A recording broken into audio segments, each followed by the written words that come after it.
está bien. Yo simplemente entonces miro para allá. Pero bueno, vamos a orar. Si se pudieran poner de pies, por favor, un momentito, y vamos a presentarle al Señor primeramente nuestras vidas y bueno, la vida de su hijo, ¿verdad? Que Israel, quien no se está sintiendo bien. Padre, te damos gracias por esta noche. Gracias por habernos traído a este lugar para recibir palabra tuya, Señor. Gracias porque tú has sido tan bueno y fiel y nos has sostenido hasta este momento, Señor. Gracias por todo, Señor, tu provisión, por tu amor hacia nosotros. Y Padre, nosotros te presentamos de una manera especial a nuestro hermano Israel, Señor. Sigue obrando en él, toca su cuerpo en este momento. Y oramos por todo el personal de salud que va a estar trabajando con él para que puedan resolver la situación que él tiene, Padre. Y nosotros que estamos aquí, Señor, nos ponemos en la brecha por él, como dice tu palabra, Señor, y bueno, y la escritura que Moisés leyó acerca de la unidad. Padre, que entendamos que somos parte de un cuerpo, Señor, que si uno se duele, nosotros todos nos dolemos con él. Así que, Padre, en este momento ahora nosotros te pedimos que tú nos hables a través de tus sagradas escrituras, que tú nos reveles verdades acerca de tu persona y de los fundamentos que tú nos llamas a seguir, Señor. Gracias, Padre amado, por cada uno de los que están aquí. Gracias por los que están viendo, Señor. Te pido que esta palabra caiga en buena tierra y que tú sigas glorificándote, Señor, en tu pueblo, hoy, mañana y siempre, Dios. En el nombre de Jesús. Amén y amén. Mi amado, pueden tomar su asiento, por favor. Antes de entrar a la palabra, les quiero recordar que este domingo, bueno, un par de cosas. Una es la caja de Operation Christmas Child. Operation, are you sure that's the name?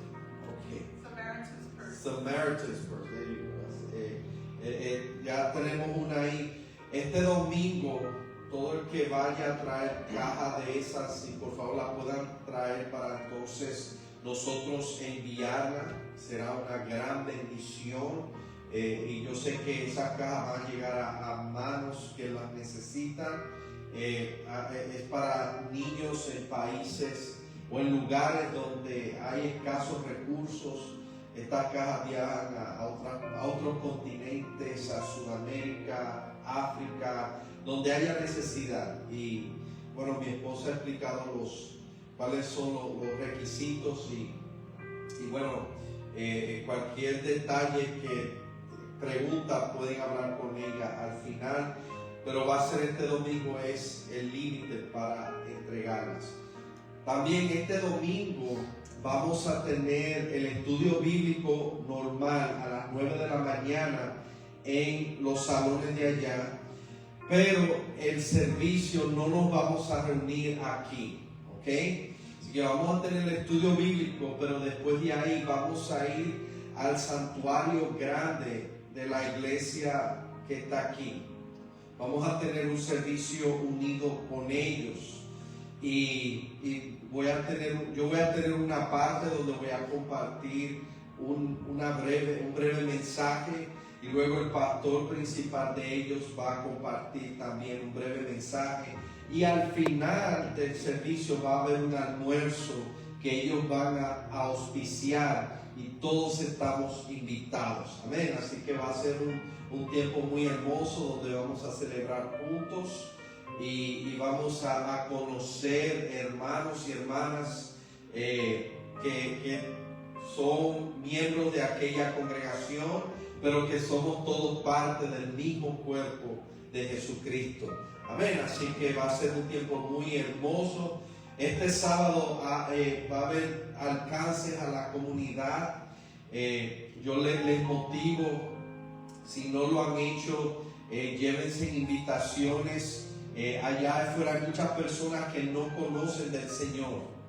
De hecho, hace unos días estuve en Abilene, Texas, en una convención de los bautistas de Texas, y una de las estadísticas que se compartieron es que en Texas hay aproximadamente 31 millones de habitantes, y de esos 31 millones hay de 14 a 15 millones de personas, o sea, casi la mitad de la población en Texas que no conocen del Señor.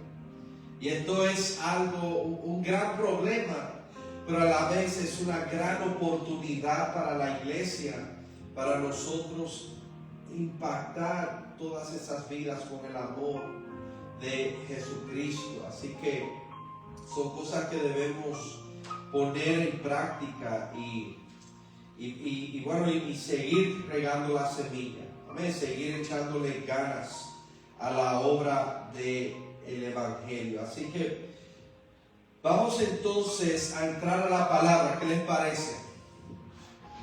Amén. Ok. Vamos a Primera de Timoteo capítulo 2, por favor.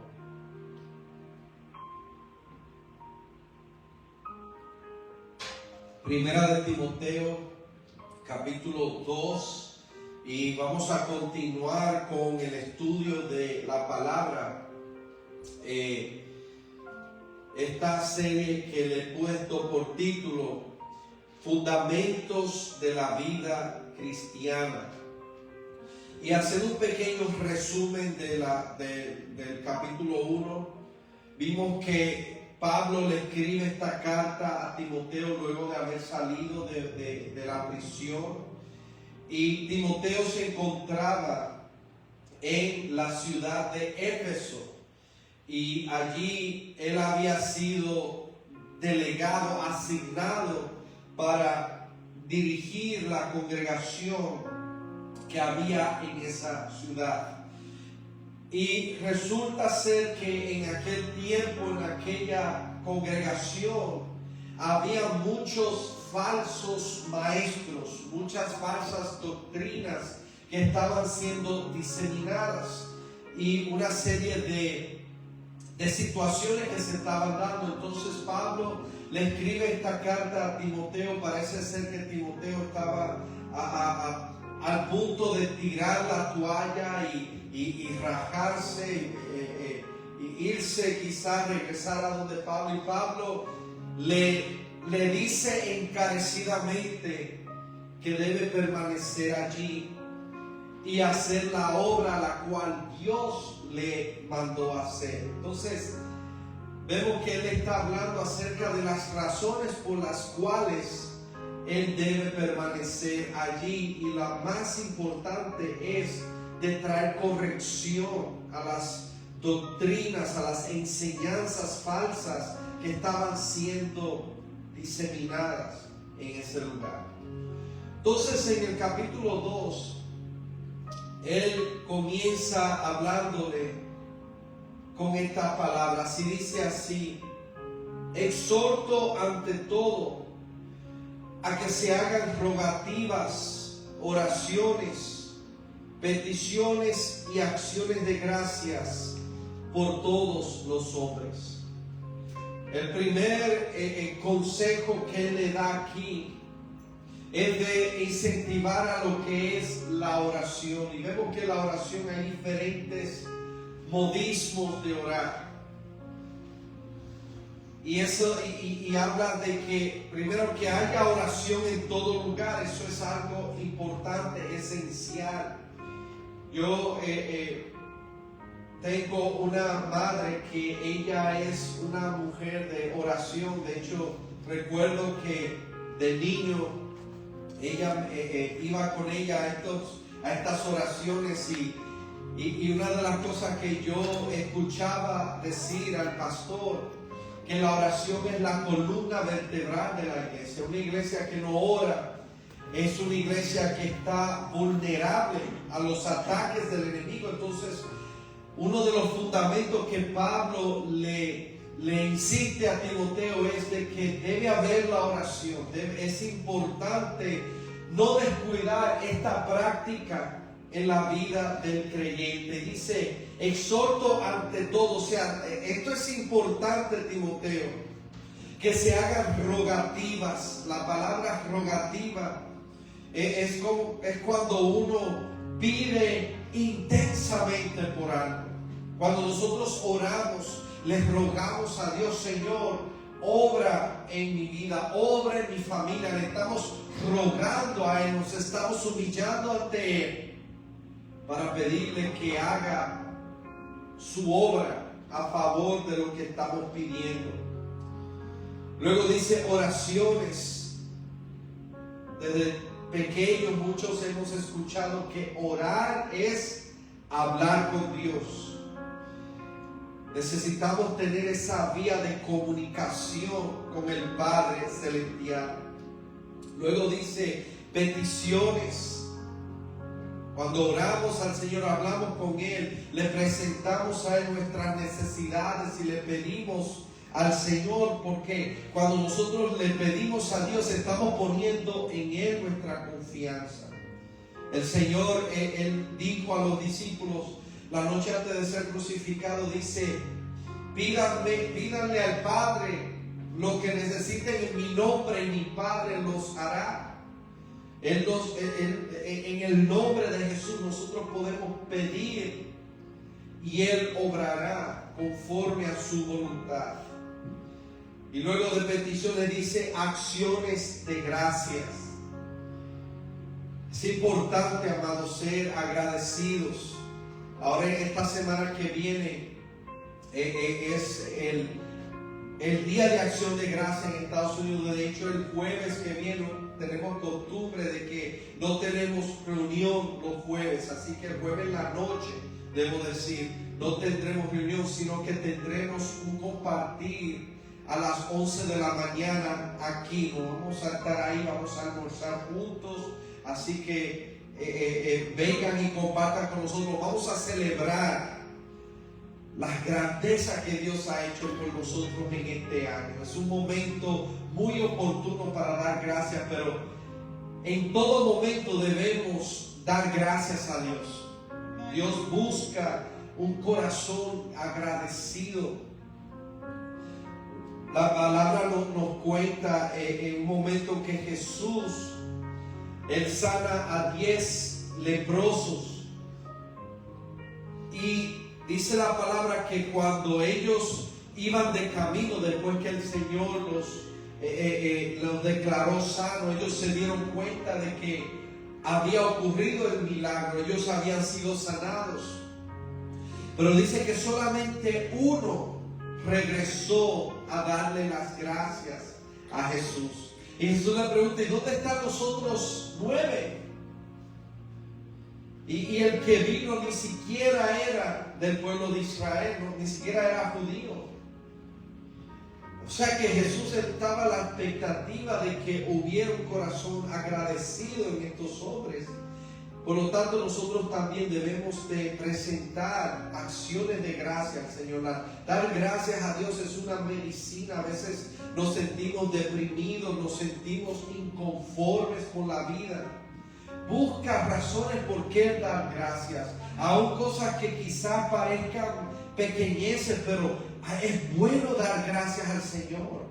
Dar gracias por el aire que respiramos. Si tú estás aquí, es porque estás respirando, tu corazón está latiendo, tú tienes la capacidad de estar aquí, tuviste la forma. Ninguno de nosotros vivimos cerca de aquí, por lo tanto, si estamos aquí es porque Dios nos ha bendecido con habernos permitido llegar.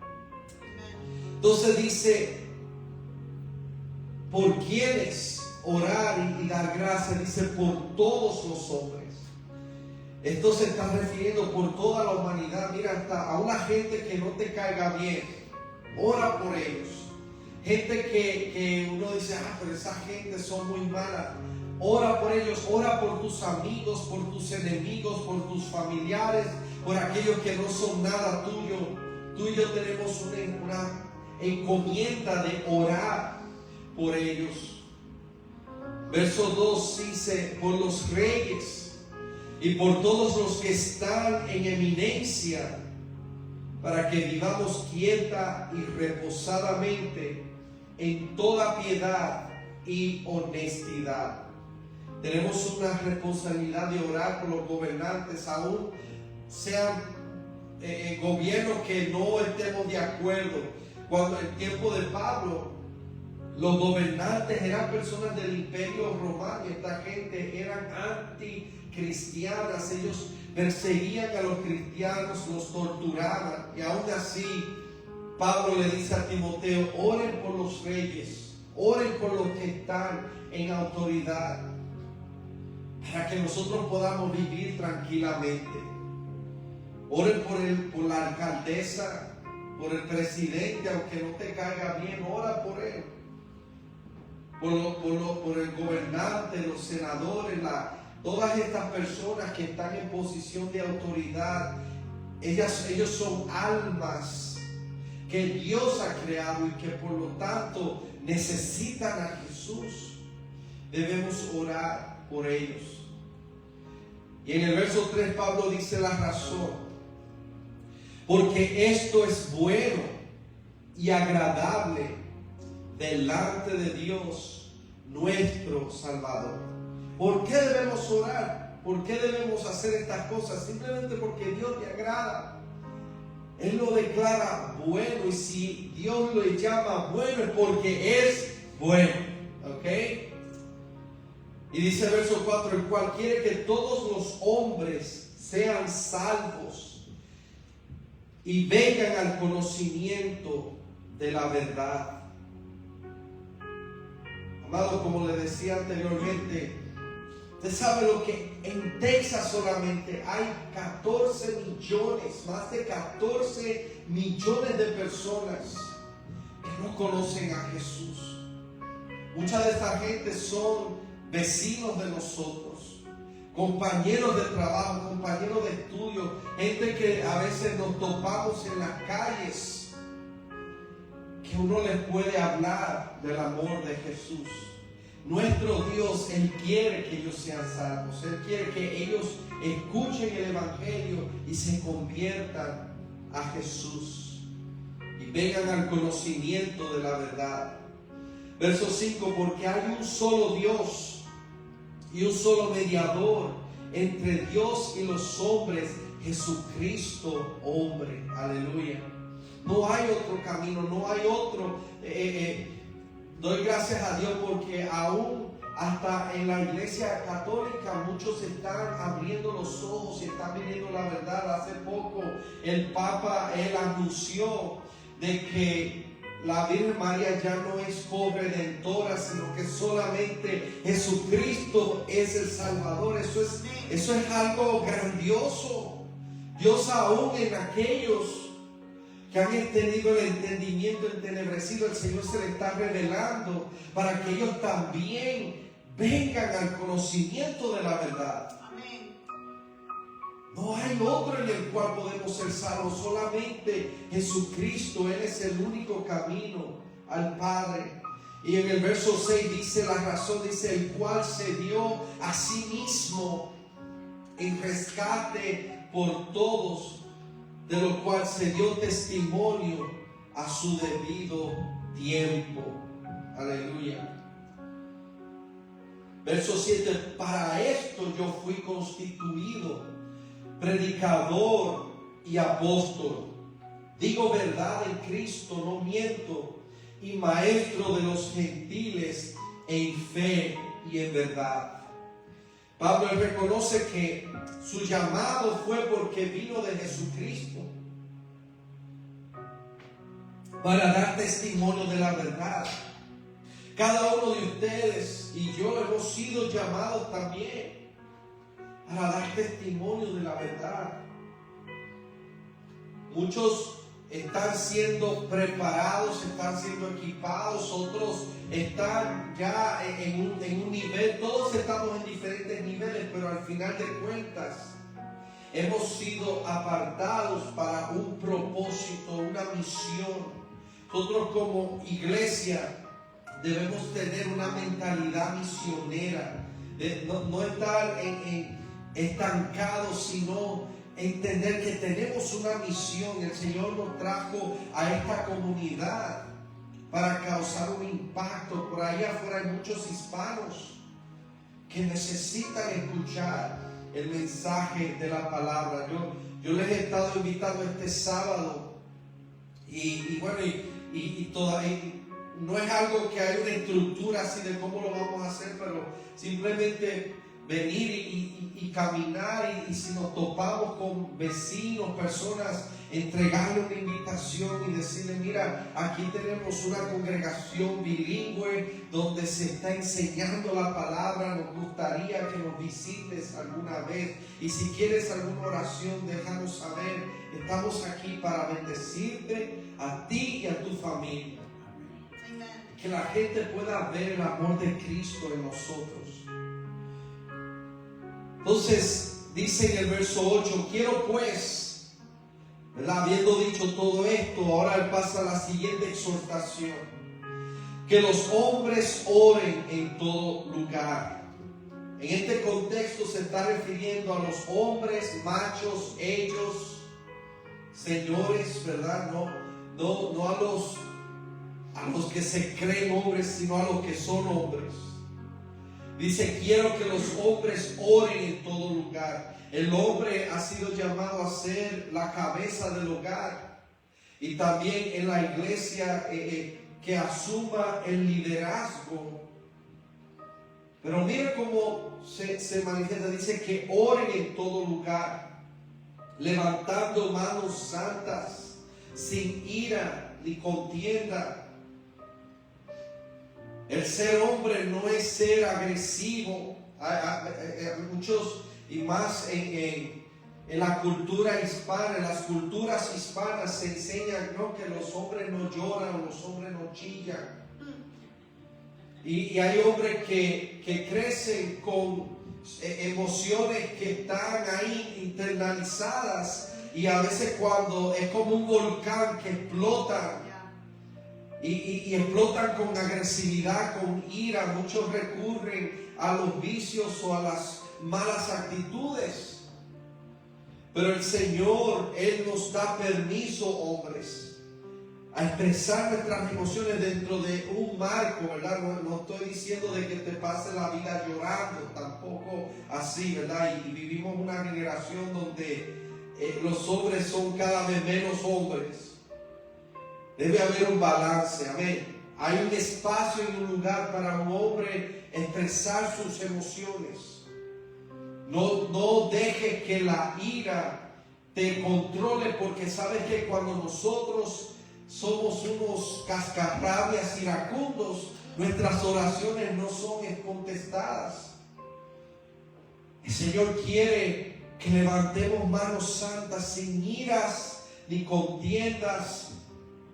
Mira, hay hombres de Dios que no se hablan entre sí, tienen sus diferencias y se han hecho enemigos. Eso no es la voluntad del Señor. La palabra contienda habla de enemistad, divisiones. Dios quiere que nosotros entendamos que somos hermanos en la fe y debemos amarnos los unos a los otros. Así que, hombres, tenemos esa encomienda que Pablo le da a Timoteo, pero dice en todo lugar. O sea que aún aquí en San Antonio los hombres debemos tomar la iniciativa, ¿no? Antes yo lo que veía, puras mujeres iban a las oraciones. Doy gracias a Dios porque aquí no se ve eso. Vemos que los hombres se involucran en la oración, y quiero que sigan así, que se lo enseñen a sus hijos. Pero antes, cuando se hablaba de oración, intercesión, eso se lo dejaban a las mujeres y a veces a las viejitas, y asociaban oración con las mujeres ancianitas. Pero la palabra dice a los hombres que guiamos nuestras familias en oración, guiemos a la iglesia en oración. En el verso 9 ahora se refiere a las mujeres. Dice asimismo que las mujeres se atavíen de ropa decorosa, con pudor y modestia, no con peinado ostentoso, ni oro, ni perlas, ni vestidos costosos. Verso 10, sino con buenas obras, como corresponde a mujeres que profesan piedad. Y quiero hacer una pausa aquí, porque en este momento quiero desmentir ciertas doctrinas que se han diseminado, y más en el mundo hispano, sobre todo en países en el Caribe, en Centroamérica, y de ahí en México también, donde hay comunidades de fe que enseñan que el maquillarse es pecado, que el usar prenda es pecado, que el usar pantalones, aunque sean pantalones porque hay pantalones para hombres y pantalones para mujeres. Amén. La palabra en ningún momento dice o prohíbe a la mujer ponerse maquillaje o prendas o cosas así. La palabra lo que habla es de que la manera de vestir debe reflejar las actitudes del corazón. Una mujer puede maquillarse, pero ser modesta de corazón. Hay veces hay mujeres que quizás no se maquillan o no usan pantalones o no usan tacones, pero no están modestas por dentro porque están llenas de envidia, de contienda, de chismografía. ¿De qué vale vestirte de una manera si tu corazón está de otra? Tu salvación no depende de tu vestimenta. Ahora, vuelvo y digo, las actitudes del corazón se reflejan. Si una mujer camina en piedad y de una manera de agradar al Señor, no va a vestirse de una manera provocativa, ¿verdad? Que a veces no puede ni caminar porque las faldas están pegaditas, ¿verdad? Ya. Y eso le pega a los hombres también. Hay hombres que visten indecorosamente, o sea, eso no solamente las mujeres, pero vemos que a veces enseñan todo. Pero cuando una mujer está llena del Señor, va a vestir de una manera que honre al Señor. Y eso es lo que Pablo está hablando, o sea, que tu enfoque no sea en la vestimenta de afuera, sino en la vestimenta del corazón, porque cuando esa es tu prioridad, entonces tu vestimenta va a reflejar lo que hay dentro de ti. Aquí en este lugar aquí no se prohíbe a ninguna mujer maquillarse, ni usar prenda, ni nada. El Señor obre en su vida. Amén. Si alguien viene que es nuevo, no conoce del Señor, quizás va a venir todo así, ¿verdad? Pero aún así lo recibimos y oramos para que el Señor haga la obra. Pero hay lugares que no dejan ni que entren a la iglesia si están usando pantalones. Hay un pastor que conozco que él tenía, su hija en aquel tiempo era una joven de 12 años. Y a él lo invitaron a predicar en un lugar donde pensaban de esa forma. Y su niña, una niña de 12 años, estaba usando unos pantalones jeans flojitos, ¿verdad? Vestida como una niña normal de 12 años. Y ellos no la dejaron entrar porque estaba usando pantalones. ¿Ustedes saben lo que es eso? Yo le dije a ese pastor que si fuera yo ni predicar ahí, ¿verdad? Pero bueno, esas son cosas que pasan y eso le está haciendo mucho daño a la iglesia, porque hay gente que no viene pensando, pero ahí me van a juzgar por mi manera de vestir o lo que sea. Mira, el Señor es quien ve tu corazón, pero aquí todos son bienvenidos. Ven tal como estás. Y aquí tienes un lugar, pero sépase que el Espíritu Santo va a obrar en ti. Entonces dice en el verso 10, como decía, sino buenas obras como corresponde a mujeres que profesan piedad. Dice en el versículo 11, la mujer aprenda en silencio con toda sujeción. Así que mujeres, ni media palabra más. Bueno, no sé qué. No, hay lugares, amados, que interpretan esto de una forma que no, aquí la mujer no puede ni hablar. Pero esa es una de las cosas, y por eso nosotros estudiamos la palabra así, verso por verso, porque es importante considerar el contexto de lo que se está hablando. Recuérdense que esta es una carta que se escribió en una región hace casi 2000 años atrás. Muchas cosas han cambiado desde ese entonces hasta ahora. La palabra es la misma ayer, hoy, por siempre. Su palabra no pasará. Pero debemos entender que hay también un contexto cultural al cual debemos tomar en cuenta. Y bueno, en el lugar donde Timoteo tenía la iglesia, era costumbre en algunos grupos que los hombres se sentaban de un lado. Imagínense, ¿verdad? Yo sé que ustedes están todos juntitos, pero en ese tiempo los hombres se sentaban de un lado y las mujeres se sentaban del otro lado. Y eso, aún en el pueblo judío, existen situaciones en las cuales los hombres oran en una parte y las mujeres oran en otra parte. Yo cuando estuve en Jerusalén hace unos años, pude ver que habían áreas designadas a las mujeres para orar y los hombres oraban en otro lugar, ¿verdad? Como por ejemplo en el muro de los lamentos se ve esa separación. Entonces estas personas eran gente no judía que habían venido al cristianismo y a veces estaban en esa situación, y había mujeres que cuando no entendían algo le preguntaban a sus esposos que estaban sentados al cruzar, y cuando, imagínense que yo estoy aquí hablando y una mujer le pregunta a un hombre lo que está, qué fue lo que dijo, y eso causaba interrupciones, ¿ok? Y eso era común porque la mujer en aquel tiempo no tenía acceso a una educación como hoy día. Muchas mujeres no sabían leer, era muy raro una mujer que supiera leer y escribir, y por eso el hombre era a quienes consultaban para cierto tipo de cosas.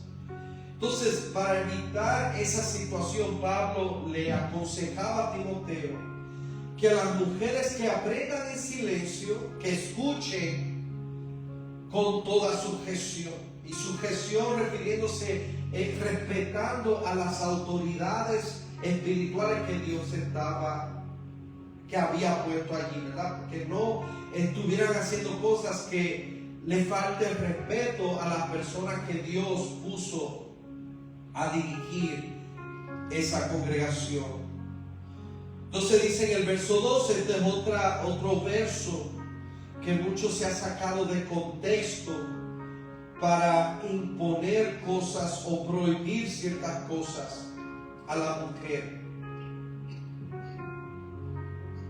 Dice verso 12, porque no permito a la mujer enseñar ni ejercer dominio sobre el hombre, sino estar en silencio.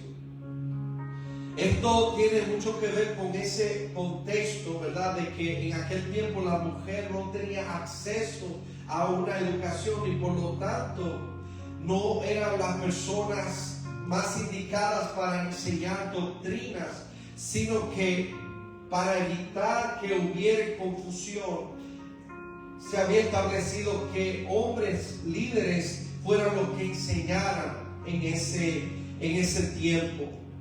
Entonces, está el principio de ejercer dominio sobre el hombre. Está hablando de que hay diferentes rangos, así como en el ambiente militar hay diferentes rangos, así también el Señor ha establecido un orden en el hogar y un orden en la iglesia. Y una mujer cristiana debe considerar estas cosas. O sea, Pablo le está escribiendo a Timoteo tomando en cuenta a las mujeres para que ellas, al igual que los hombres, aprendan estos principios de sujeción a la autoridad. Y dice en el verso 13, porque Adán fue formado primero y después Eva. Está la explicación teológica por qué el hombre es el líder de su esposa, así como la iglesia, el pastor es el líder, ¿verdad? Dice, Adán fue formado primero y luego de Adán fue formada Eva. Y Adán no fue engañado, sino que la mujer, siendo engañada, incurrió en transgresión. Una cosa que es importante aclarar es que en la Biblia en ningún momento culpa a la mujer de que el pecado haya entrado a la humanidad. Aquí Pablo habla de que ella fue engañada. Es como cuando una persona quizás ingenua, como un niño, se le engañó, ¿verdad? Ese fue el caso de Eva. Ella no tenía el nivel de conocimiento que tenía Adán en cuanto a ese fruto que ellos no estaban supuestos a comer. Adán, su responsabilidad era de enseñarle a la mujer lo que debía y lo que no debía hacer. O sea que la mujer fue engañada quizás porque Adán no hizo su labor de protegerla. La Biblia sí culpa a Adán por el pecado, ¿verdad? Por medio del hombre, de un hombre, entró el pecado a toda la humanidad. Entonces, Pablo hace esta provisión a las mujeres de la iglesia para que no sean engañadas otra vez como ocurrió en el jardín del Edén.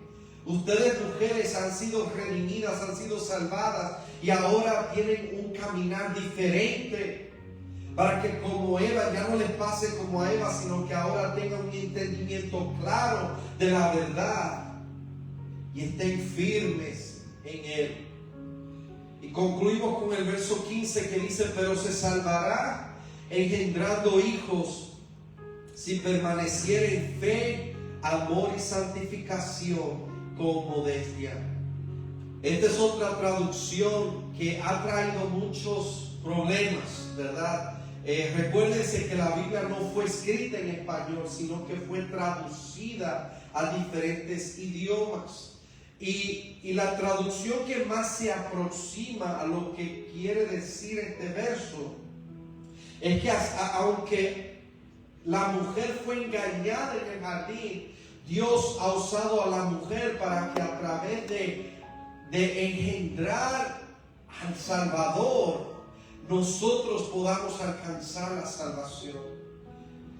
Dios pudo haber mandado al Mesías directamente del cielo y decir, aquí estoy. Pero a él le plació escoger a una mujer que lo cargara 9 meses en su vientre y engendró al Hijo de Dios. De esa manera el Señor levantando la moral de la mujer y mostrando al mundo que la mujer tiene un valor importante, ¿no? Y no estoy hablando de adorar a la mujer, o sea, como el único digno de adoración es Dios. Pero la mujer tiene un papel importante en el plan del Señor. Y por eso Dios escogió, las primeras evangelistas fueron mujeres las que anunciaron que Jesucristo había resucitado. Cuando el día de Pentecostés había mujeres allí reunidas, en el tiempo de la primera iglesia había mujeres líderes, mujeres que enseñaban. O sea que en ningún momento la mujer es descualificada para enseñar. Dios le ha dado dones a la mujer como le ha dado al hombre, pero hay un orden que cada uno debe respetar. En la casa el hombre es la cabeza del hogar, ¿verdad? Él es el líder, el quien guía a su esposa y a sus hijos por el buen camino. Y en la iglesia el Señor ha puesto líderes, pastores, ancianos para guiar la iglesia, pero al final de cuentas la cabeza es Jesucristo, el Señor. Así que sigamos en fe, amor y santificación con modestia. Así que con esto concluimos hoy. La semana que viene, como les digo, no vamos a tener reunión jueves, pero en 2 semanas vamos a continuar con esta serie. Así que el jueves que viene yo les motivo a que realmente pasen tiempo de calidad con su familia, amen a sus familias, en especial aquellos que no conocen de Jesús. Tomen tiempo para mostrarles su amor. No entren en discusiones de política, ni de religiones, ni nada de eso. Simplemente estén presentes, oren por ellos, hablen sobre la gratitud de que hay un Dios quien hizo todo y debemos darle gracias porque Él nos ha bendecido tanto. Estas son oportunidades que el Señor nos da, amén. Y la semana que viene, ni el miércoles ni el jueves vamos a tener reunión aquí, pero es para que ustedes tomen esto como una oportunidad para ejercer esa misión de demostrar, de compartir el amor de Cristo con su familia. Y ya el domingo que le sigue vamos a estar aquí de nuevo, ¿ok? Así que les he dado una buena dosis de alimento espiritual que los sostenga en la semana. El domingo vamos a estar allá, vamos a alabar al Señor con nuestros hermanos gringos y vamos a pasar un tiempo hermoso, amén. Y después nos vamos a comer también, que también es bueno. Así que pónganse de pie por favor conmigo y vamos a orar. Y vamos a cerrar con broche de oro esta noche. Y oramos. Señor amado, te damos gracias por tu santísima palabra. Hoy ha sido una noche donde tú nos has dado una gran dosis de alimento espiritual para nosotros poder seguir, Señor, ser sostenidos con tu verdad y continuar creciendo en el conocimiento de quien tú eres. Pero Señor, te pedimos que tú nos ayudes a ser no solamente oidores, sino también hacedores de tu palabra. Danos sabiduría, Señor. Guíanos, muéstranos, Señor, tu camino y glorifícate en nosotros. Padre, yo bendigo a los que están aquí, bendigo a los que estén mirando, Señor. Padre, que tú les muestres tu voluntad y que tú nos des las fuerzas para seguir hacia adelante en este camino. Gracias, Señor, por todos los planes que tú tienes con nosotros. En el nombre de Jesús. Amén y amén.